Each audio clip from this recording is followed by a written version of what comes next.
Get your free copy of the complete tutorial at www.teachucomp.com/free. In either the Organizer or Photo Editor windows, you can click the eLive shortcut in the Shortcuts bar at the top of the program window to view the eLive page. eLive stands for Elements Live. It is a page that gives you access to news, ideas, and tutorials about Photoshop Elements.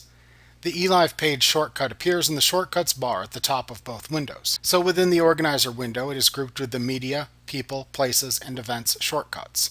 In the Photo Editor window, it is grouped with the Quick, Guided, and Expert Edit Mode shortcuts. You can click these buttons to switch the view of the window within which you are currently working, as you will see in the following lessons. You can always click the eLive button in the Shortcuts bar of either window to view the eLive page.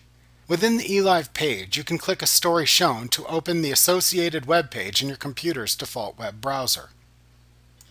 After viewing the associated content, you can close the browser window to return to the eLive page.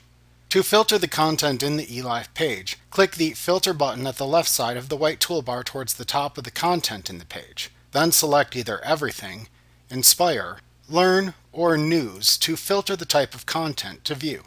You can click the Facebook or Twitter links at the right end of the same white toolbar to like eLive on Facebook or follow them on Twitter. You can click the Help button at the far right end of the white toolbar to open a Contact Customer Care window within your computer's default web browser. Like what you see? Pick up your free copy of the complete tutorial at www.teachucomp.com/free.